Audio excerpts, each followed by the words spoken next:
Hello, my name is Steve Miller, and I'm the Technical Marketing Manager for the Simscape product family at MathWorks. In this presentation, we're going to see how you can simulate mechatronic systems with Simscape Electronics. Here are the key points about Simscape Electronics that I would like you to remember. First, we'll see that Simscape Electronics provides mechatronic and electronic component models for system-level simulation. You can use these components to model actuation systems, including the driver circuitry, analog circuits, and many other types of electronic systems. The models you use can be customized to meet your needs. You can adjust parameterization of the different components using drop-down menus on the blocks. You can also add or neglect physical effects. You can add thermal ports to determine the effect of heat transfer on your system, and you can modify the equations directly using extensions of the MATLAB language. And finally, you can leverage MATLAB and Simulink for many common tasks, including system-level analysis, where you optimize the integrated electrical, mechanical, and control systems, and test the control system, including hardware-in-the-loop testing. Here is the agenda for our presentation. First, we'll take a look at a couple of example applications and tasks where Simscape Electronics is used. We will then build up a model of an actuation system, including assembling the components and tuning the parameters to match measured data. We'll then refine the model by adjusting model fidelity, and we'll define a custom component using extensions of the MATLAB language. We'll optimize the system-level design and then test that system using hardware-in-the-loop testing.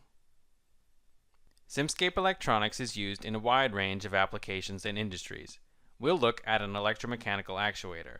An actuation system attempts to track a speed profile. In this system, a DC motor drives a worm gear that is connected to a lead screw. The control system for the DC motor is implemented as an analog circuit, and a motor servo amplifier controls the voltage applied to the DC motor. This is a portion of the Simscape Electronics model of this system. You can see the motor, drive circuitry, and a portion of the analog circuit from the speed controller. To make sure that this model matches realistic behavior, we can enter parameter values directly from datasheets. We can use this model to evaluate thermal effects. How does the change in behavior of the components as they heat up affect overall system performance?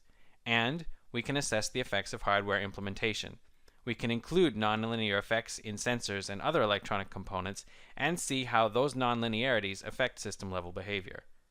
Simscape Electronics is used to select motor and drives, evaluate circuit architectures, and design control systems, including hardware-in-the-loop testing. I'll now switch over to the model so you can see what this looks like. Here is our model of a linear electric actuator modeled in Simscape Electronics. A DC motor drives a lead screw. We have an inner control loop that controls the current applied to the motor, and an outer control loop for the speed. The control system attempts to match a speed demand of 2000 RPM. When I run the simulation, we can see how the system performs.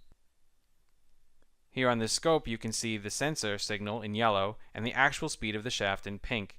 At 3 seconds, a load is applied to the lead screw, and the control system attempts to compensate for it.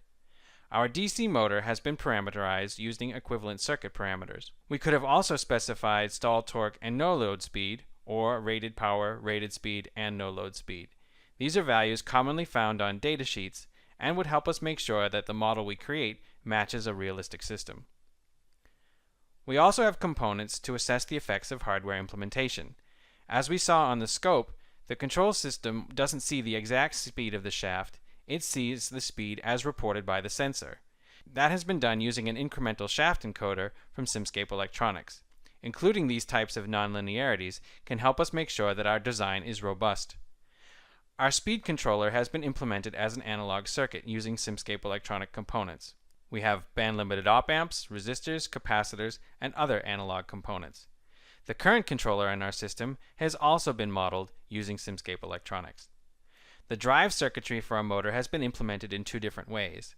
An abstract version helps to ensure that the simulation runs very quickly. We have a PWM voltage source and an H-bridge, which applies the voltage to the motor. These components can be configured to run in averaged mode or pulse width modulated mode. In averaged mode, the voltage that we apply to the motor is scaled with the duty cycle. It varies smoothly between the supply voltage and ground. If we configure these to run in pulse width modulated mode, the voltage that we apply to the motor will be a pulse width modulated signal. Here you can see the yellow line is the voltage applied to the motor. The width of this pulse is varying with the duty cycle. Using this mode of simulation, we can get a better idea as to what is happening with the voltages and currents in our model. If I right-click on the DC motor, I can plot the current in the motor. This opens up the Simscape Results Explorer. And using this tree browser, I can go through and find the current going through the motor. Here you can see how the current in the motor is varying over time. If I zoom in on these pulses, we can see that during the on portion of the duty cycle, the current increases, and during the off cycle, it decreases. This gives us a better idea as to what is happening inside our circuit. If I would like to model this at more detail, I can switch to a circuit implementation. Now if I go into this subsystem, you can see we have activated the other variant of our drive circuitry. And here we have modeled the entire H-bridge component by component. We have optocouplers for opto-isolation, and each leg of the H-bridge has been modeled using MOSFETs and diodes. This allows us to have a very detailed understanding as to what is happening inside the drive circuitry. Using this MATLAB script, I'm going to rerun the simulation, and we will see what is happening within the MOSFETs during a portion of our cycle. Zooming in on a very small portion of the simulation results, we can see that there is a period of time when current is flowing through two of the MOSFETs at the same time on the same side of our H-bridge. This is resulting in a power spike in one of the MOSFETs. This is the kind of detail that a system designer might like to know in order to accommodate for this. Now this spike of power could increase the heat inside the different components. With Simscape Electronics, I can take this type of effect into account. I can enable a thermal port on the DC motor by right-clicking on it. By selecting Show Thermal Port, I will enable thermal effects. Here you can see that the thermal port has been enabled. We can now add a thermal network to model the heat transfer out of this component. And double-clicking on the block itself, we can see that additional parameters have been added to model temperature dependence and to model the heat inside the system. In this example, we have seen how we can use Simscape Electronics to perform system-level analysis of an electromechanical actuator. Simscape Electronics can also be used in multi-domain applications, such as a hybrid electric vehicle. In a hybrid electric vehicle, electrical, mechanical, thermal, and other components are combined together. Simscape Electronics can be used to test for integration issues between these different subsystems, to design the control system itself, and to optimize system-level performance, such as minimizing the fuel economy during a standard drive cycle. I'll now switch over to the model so you can see what this looks like. Here is our model of a hybrid electric vehicle. Simscape Electronics has been used to model the electrical system, including the motor, generator, DC-DC converter, and the battery. The Simscape Electronics model of the motor and generator abstracts the torque speed behavior of the motor and motor driver. This enables the simulation to run very quickly, which is ideal for system-level testing. The battery model that has been used is from Simscape Electronics. It is a generic model of a battery that can be parameterized to match many different battery chemistries. If you would like to create your own battery model, you can use Simscape. You can assemble an equivalent circuit model, or you can use extensions of the MATLAB language to define your own custom equations for custom electrical components. This model of the electrical system has been combined with a mechanical model of the powertrain using Simscape Driveline. Here you can see the mechanical model of the vehicle dynamics, including tires, gears, and other components. This has been combined with control systems modeled in Stateflow and Simulink. Stateflow has been used to model a state machine that controls the mode of the hybrid electric vehicle. Simulink has been used to define the control systems for the engine speed, motor and generator, and the battery charge controller. When we run the simulation, we can see how this performs. Here we can see the vehicle going through a standard drive cycle. As you can see, it completes the 3-minute simulation very quickly. Looking at other scopes, we can see other values measured from our system. We can see the temperature of the DC-DC converter, and we can see the voltages on the DC bus and from the battery. By combining all of these systems together in a single environment, we can test system-level integration and optimize the design of the entire system. In this example, we have seen how we can simulate a multi-domain system using Simscape Electronics. Now we will see how to model an actuation system using Simscape Electronics. Our model of the Aileron actuation system consists of a 3-dimensional mechanical model of the aileron, an actuator, and a control system that attempts to track a desired angle. It does this by extending and contracting the actuator. We would like to use our model to perform a number of tasks using simulation. We wish to determine the required size for the actuator components. How much force does the actuator need to produce to follow the desired angle? We wish to optimize the design parameters in the actuator and controller to meet system-level requirements. We wish to assess the effects of system implementation to ensure that our design is robust to nonlinearities in the actual system, and we wish to test the embedded hardware and software using hardware-in-the-loop testing. I will now switch over to the model so you can see the starting point for our design. Here is our model of an Aileron actuation system. In this subsystem, we see the three-dimensional mechanical model of the aileron, which includes the cylinder and rod, the mechanical parts of the actuator, and the aileron itself. This model has been created using Simscape Multibody. This is connected to our model of the actuator, and the starting point for our design is an ideal actuator. We have a block that can produce as much force as we need as fast as we want it, and here we have the control system that tries to track a reference angle. When we run the simulation, we will see how the system performs. Here you can see a three-dimensional animation of the aileron going through a certain test. On this plot, we can see how well our ideal actuator tracks the reference signal, and we can see that it tracks it quite well. This scope shows the amount of force that has been used to track this signal. We can see that our controller isn't designed very well, and we know that our actuator is over-idealized. We need to use simulation to design an electromechanical actuator. In this demonstration, we're going to see how we can model an electromechanical actuator using Simscape Electronics. The system we are working with consists of a DC motor that drives a lead screw via a worm gear. The lead screw produces linear motion. The motor is controlled by a motor servo amplifier. We need to use simulation to determine the required size of actuators in our system. We will use Simscape to do it. The model we will build will look like this, and we will see in a three-dimensional animation provided by Simscape Multibody that our actuator can extend and contract. I'll now switch over to the model so you can see how this is done. To get started, we will enter the command sscnew into the MATLAB command window. This opens up a new Simulink model with the settings recommended for Simscape. The first thing that we'll need to add to our model is a voltage source. So I will click in the diagram and type DC voltage source, and I can pick from the sources available to me. I'll set the voltage to 24 volts. The next thing that we'll need in our circuit is a ground. So I will click and drag to create an ideal electrical connection, and then type ref to get an electrical reference. This represents the ground in our electrical circuit. Simscape models use simulation technology above and beyond what is available in normal Simulink. To have access to key settings, we will add the solver configuration block. The next thing that we'll need is a block that can generate a pulse width modulated signal. I will click and drag to create an ideal electrical connection, and then type PWM to get a controlled PWM voltage source.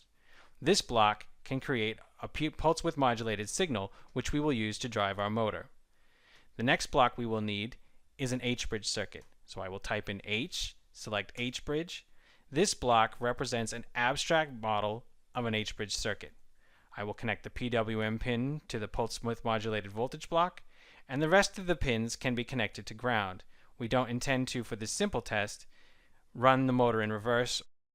We'll simply connect these to the ground block. These blocks can be configured to run in different simulation modes depending on the level of fidelity that we need. We can run the model with pulse width modulation simulation mode, where we have the pulse width modulated signal, or we can configure it to averaged. When we configure these to use the simulation mode averaged, the voltage that is applied to the DC motor will vary smoothly between the supply voltage and ground depending on the required duty cycle. We'll set it to averaged to have a quick simulation. Now we'll enter the motor itself. I'll type in motor, and I can select from all of the different motors available to me. I will select a DC motor. I'll connect the positive pin of the motor to the plus side of our H-bridge circuit, and I will connect the low side of our motor to the ground. And I'll connect the low side of the H-bridge to our ground as well. Now the electrical portion of our system is complete. We now need to work on the mechanical portion. These two ports represent the two mechanical connections of our motor. This port represents the connection for the housing.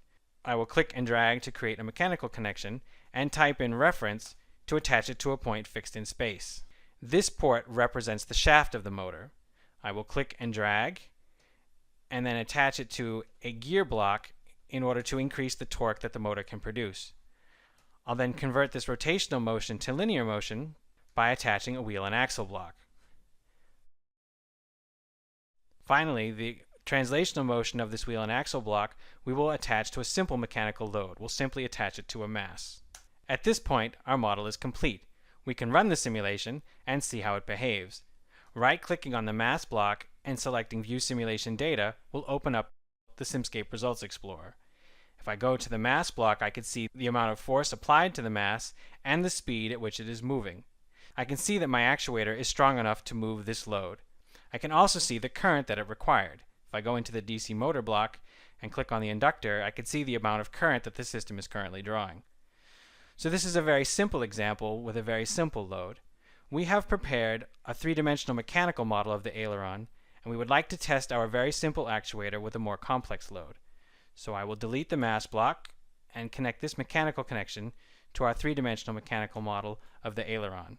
When I update the diagram, we can see the three-dimensional model of the aileron created in Simscape Multibody. I will now rerun the simulation, and we can see how the system behaves. And we can see that our actuator is not strong enough to move this. So we will make our actuator stronger by increasing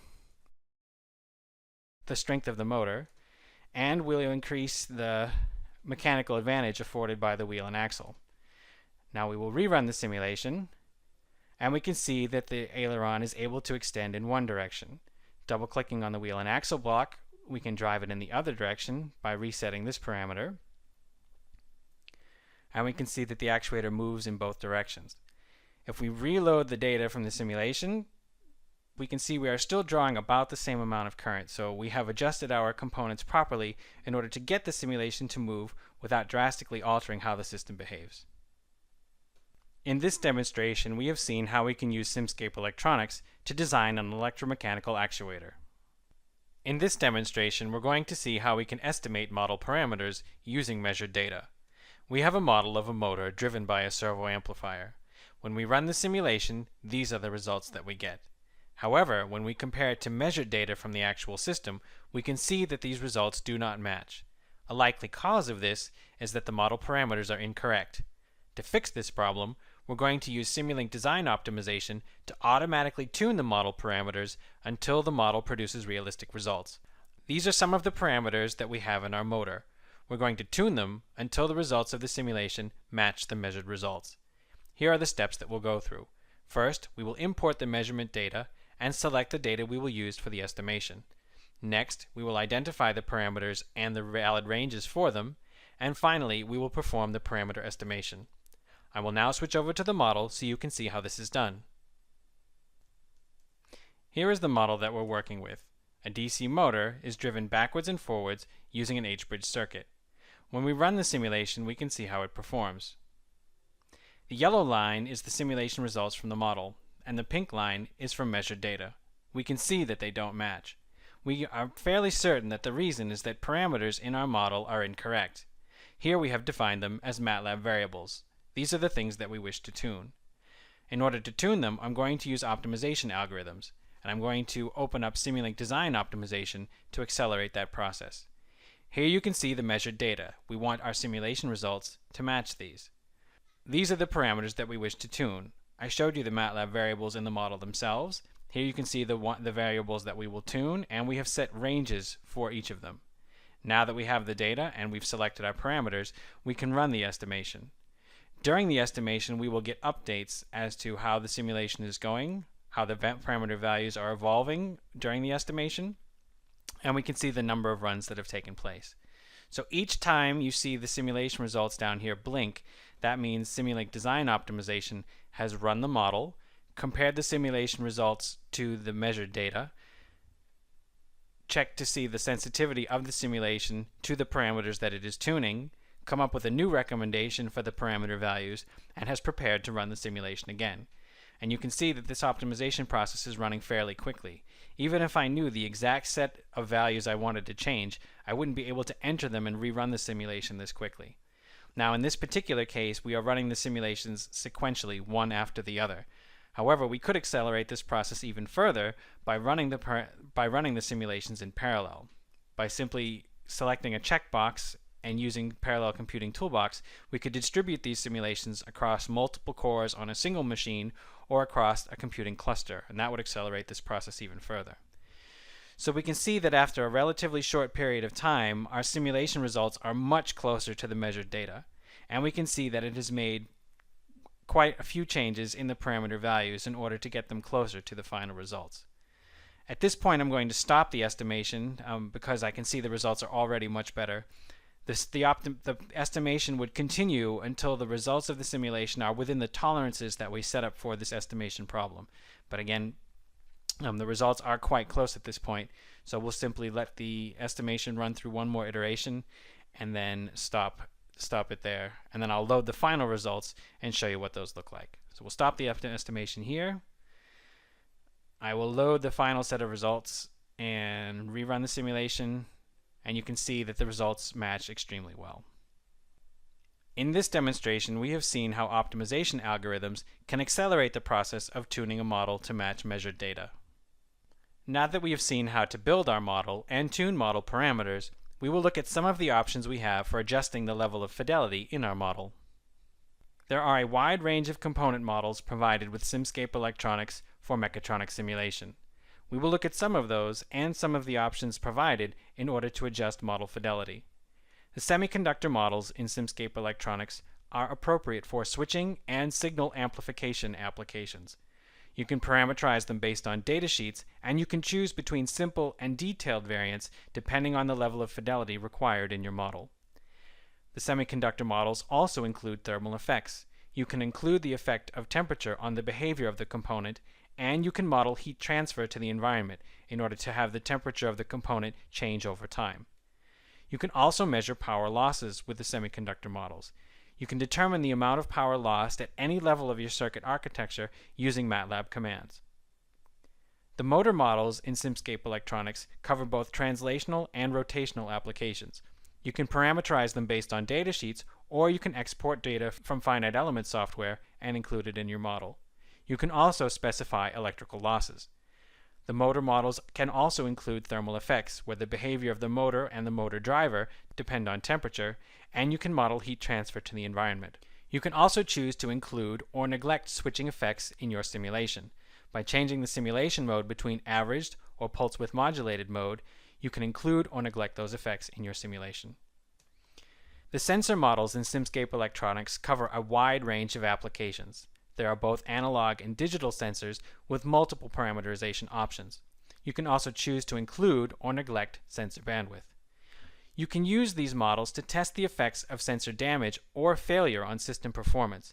You can include nonlinear effects such as backlash, or cause sensors to fail in your simulation and figure out if your software will react appropriately. The op-amps and logic components in Simscape Electronics are behavioral models designed for fast simulation. They provide similar behavior to models with a transistor implementation, but run at a much higher speed and require far fewer parameters. This enables you to test larger circuits in less time. You can use these models to perform high-level design, to determine if your architecture is correct, and to avoid nonlinear effects during normal circuit operation. The passive devices in Simscape Electronics cover both linear and nonlinear devices, and you can enable and disable physical effects, such as noise and saturation. You can specify operating limits as to when the component will fail, and tolerances on the parameters. This enables you to include realistic behavior in your model. You can also test the effects of component failure on system-level performance. You can make virtually any component in your circuit fault and see how the system will react. There are a wide range of options for adjusting model fidelity using Simscape Electronics. In our next example, we will include some additional fidelity into our model and see its effect on overall performance. In this demonstration, we're going to see how we can balance the trade-off of model fidelity and simulation speed on an electromechanical actuator. We have designed an electromechanical actuator. During the design process, we made some assumptions so that we could iterate more quickly. For example, as we designed the control algorithm, we did it in pure Simulink. This resulted in a controller that performs quite well. However, we know that when we implement the controller, it will be done using an analog circuit. We need to know how this implementation will affect the performance of our controller. Additionally, as we were testing the motor, we used an average voltage. Driving the motor with an averaged voltage allowed the simulation to take much larger time steps and go very quickly. However, in the final design, we will need to use a pulse width modulated signal. We wish to add the implementation details into our model and test system level performance. We will use Simscape Electronics to do it. We will take the control algorithm and implement it in Simscape Electronics as an analog circuit and test the behavior of the system. We will also switch the simulation mode to pulse width modulated mode and see how it affects both the current and the torque provided by the motor. I'll now switch over to the model so you can see how this is done. Here is our model of an electromechanical actuator modeled in Simscape Electronics. A DC motor extends and contracts a lead screw in order to position an aileron to a desired angle. Our speed and current controller have been designed using Simulink. Using Simulink, we were able to use powerful control design tools to select the architecture, determine the gains, and determine stability. However, in the final design, an analog circuit will be used to implement the controllers. I'm going to enable that variant of our model so that you can see the electrical circuit. These components are pulled from Simscape Electronics. Band-limited op-amps, resistors, capacitors, and other components were used to implement the speed controller and the current controller, which has a similar structure. We would like to compare these two designs to verify that when implemented in hardware, we get the same performance as our idealized or abstract controller in Simulink. In order to make this comparison, I'm going to use a MATLAB script. This script will run the simulation twice. The first time it runs the simulation, it will use the Simulink version of our controller, and the second time it runs the simulation, it will activate the variant that has the analog circuit. At the conclusion of this test, a MATLAB plot will compare the two. Here's the MATLAB plot comparing the two runs. We can see that the Simulink version of our controller tracked the reference signal a little bit better than the analog circuit. With this, we can determine if the impact of a hardware implementation on our controller should affect the way that we design it, and we can redesign it to compensate for that. The other place that we have made a simplification is how we drive the motor. Currently, we are driving the motor with an average signal. That means that the voltage is varying smoothly between 0 and the supply voltage. However, in the final design, pulse width modulation will be used to drive the motor. We would like to test this in simulation to see what the effects are on the current in the motor and the torque that it provides. We can configure this simulation to use pulse width modulated mode and then rerun the simulation to see its effects. This scope will show the duty cycle as well as the voltage applied to the motor.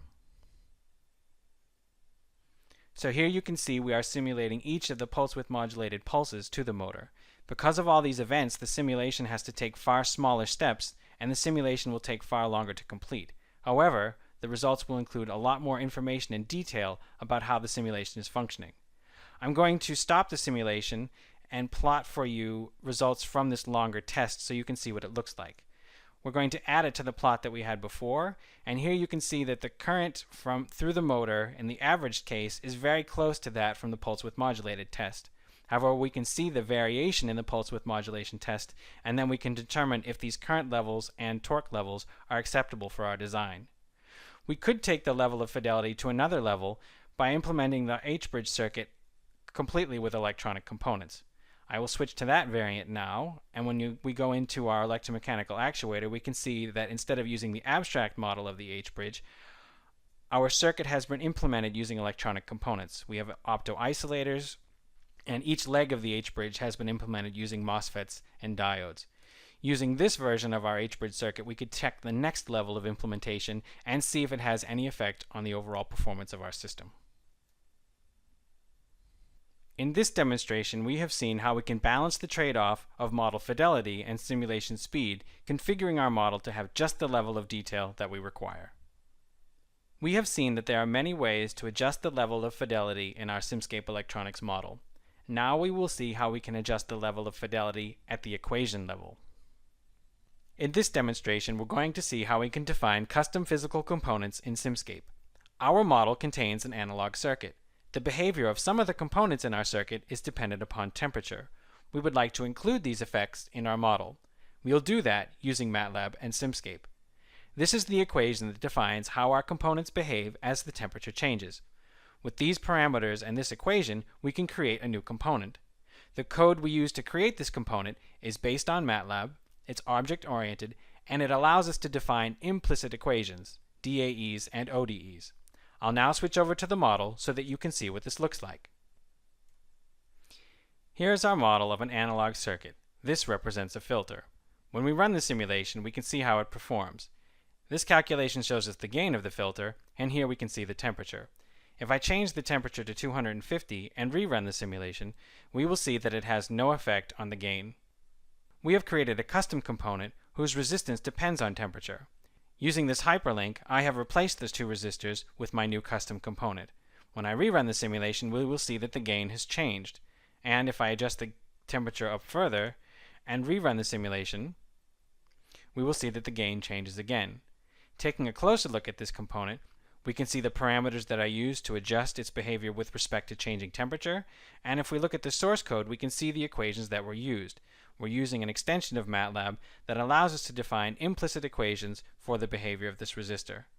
I will switch back to PowerPoint to show you in detail what this code means. Here is the code that defines our custom resistor. Our custom resistor needs two electrical ports, the plus and minus side of our resistor. Those ports are defined here. We reused the Simscape domain definition for the electrical domain so that we can connect it to the existing Simscape libraries. We could have also defined a new physical domain for other areas. The next thing we need to define on our component are the parameters that people can change. Here you can see the parameters, and here's the code where we create them. The parameters, the units, the default values, and the dialog box text are all defined in this section of the code. Next is where we'll leverage MATLAB. Here you can see some MATLAB code that verifies the value of a parameter. You can use MATLAB functions and expressions for typical physical modeling tasks, such as analyzing parameters and performing preliminary computations. In the next section is where we define how the component behaves. This is the custom equation we wish to use to define how the component behaves as temperature changes. And here you can see where that equation was defined in the code. You can define equations here based on MATLAB. The equations can use variables, their time derivatives, parameters, and other quantities. The important thing to note about this is that these are simultaneous equations. We are defining a set of implicit equations that describe how the component behaves. These implicit equations will be integrated into the overall network and all solved simultaneously. This is different than block diagrams in Simulink or code implemented in MATLAB or C, where the commands or blocks are executed one after another. Here the equations are all solved simultaneously. In this demonstration, we have seen how we can define a custom component using MATLAB and Simscape. Now that we have created our model and included all of the necessary effects, we will optimize system-level performance using optimization algorithms. In this demonstration, we're going to see how we can optimize system-level performance using optimization algorithms. We have a model of an electromechanical actuator that extends and contracts in order to position an aileron to a specific angle. It has an inner loop for control and an outer control loop for speed. When we run the simulation and compare it to the requirements, we can see that it is well within the requirements for the force that the actuator can provide. However, it is not tracking the reference angle very well. We need to optimize the system so that it meets all of the requirements for the system. We will use Simulink design optimization to do that. There are parameters in the controller that we can tune in order to improve the performance of our system. We will use optimization algorithms to automatically tune these parameters until all requirements are met. I will now switch over to the model so you can see how this is done. Here is our model of our actuation system. A three-dimensional mechanical model of an aileron is controlled by an electromechanical actuator, implemented in Simscape Electronics. A motor rotates to extend and contract a lead screw. When we run the simulation, we will see how the system performs. Here we can see the reference signal it is supposed to track, and we can tell it is far from tracking it well. Here is the amount of force that the actuator is providing, and it is fairly low, well within the requirements for the system. We need to tune the speed controller in order to improve the performance of this system. Here are the two gains that we wish to tune, the proportional and integral gain for the speed controller. We could tune these gains by hand, but a much faster way to do it would be to use Simulink Design Optimization. I have opened Simulink Design Optimization, and here is where we will do the optimization in order to tune these parameter gains. Here you can see plots of the aileron angle and the force. You can see the requirements here, the angle that it must track and the limits on the force that it can provide. Here you can see the two parameters that we wish to tune, the control gain parameters. I will now run the optimization and let Simulink Design Optimization automatically tune these parameters until the results of the simulation meet these requirements. So here on the scopes you can see every simulation, the results of the simulations that are being run. So every time you see the scopes blink, that means that Simulink Design Optimization has run a simulation, evaluated the results of the simulation against the requirements that we have on these plots, come up with a new value for the parameters, and then reruns the simulation again. You can see that after a short period of time, the results have improved quite a bit.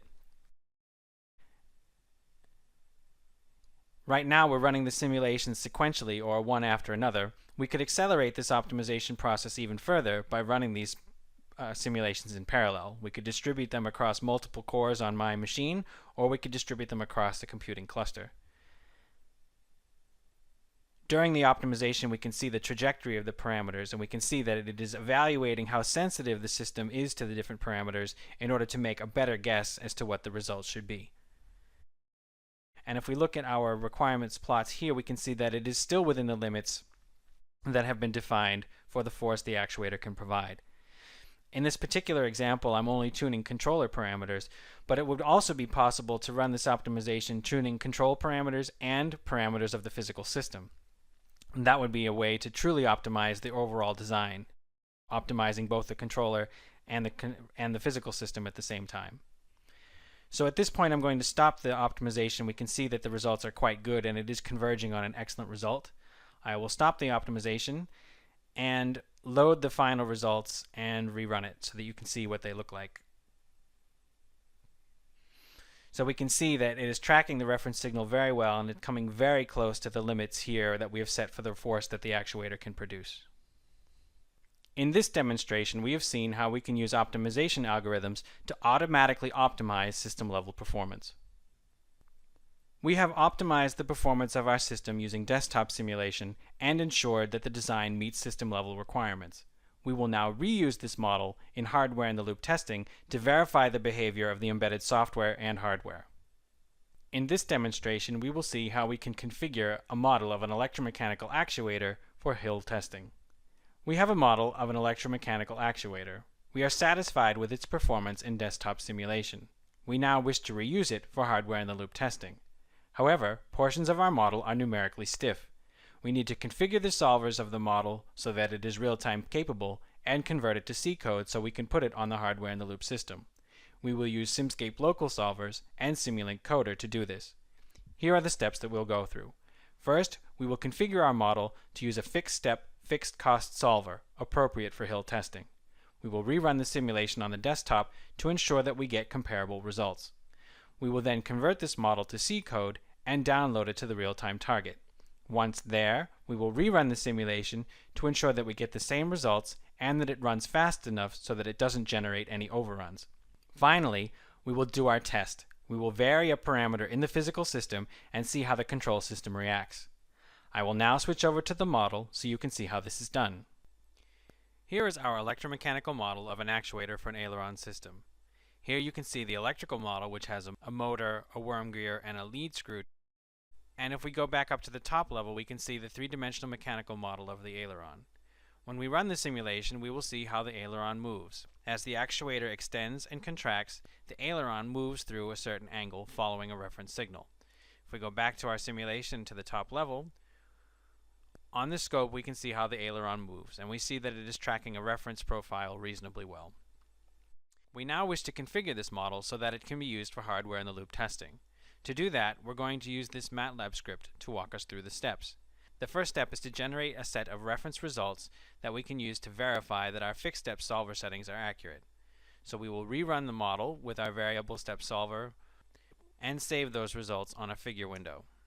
Now we will use these MATLAB commands to configure the model to run with a fixed step solver and then compare those to our set of reference results. So here is our fixed step solver ODE3, and we have enabled the Simscape local solver. If we go back into our model and look at the solver configuration block, we can see we have enabled the local solver and we have enabled fixed cost computation.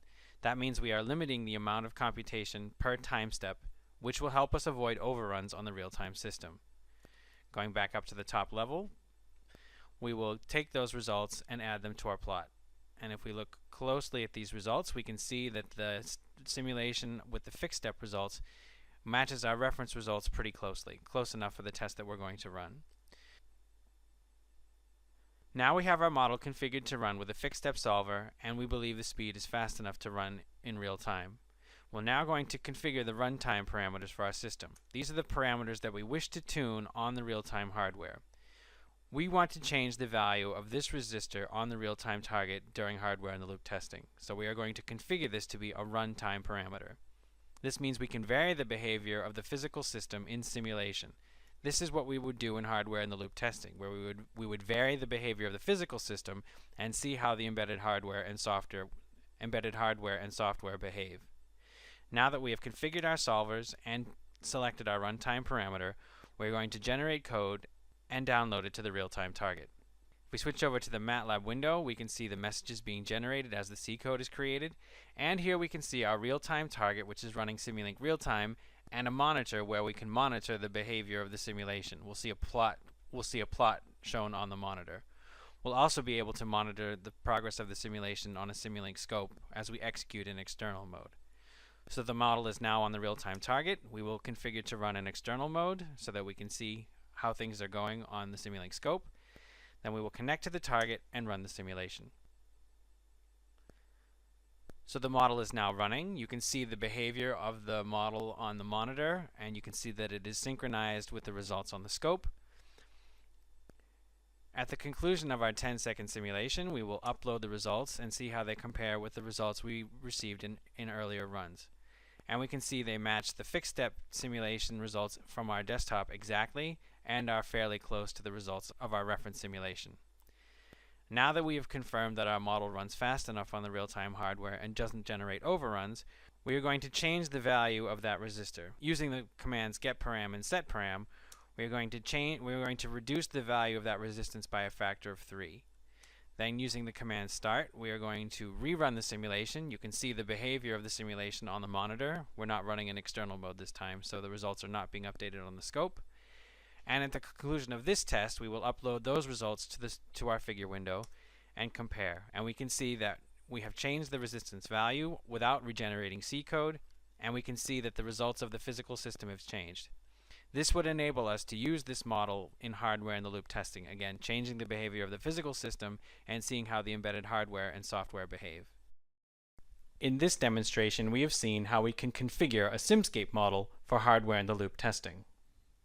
Here are the key points from our presentation. First, we have seen that Simscape Electronics provides mechatronic and electronic component models for system-level simulation of mechatronic systems. We have seen that the models can be customized to meet your needs by adjusting parameterization and adding or neglecting physical effects. And finally, we have seen how you can leverage MATLAB and Simulink for many simulation tasks, such as system-level analysis, control design, and hardware-in-the-loop testing.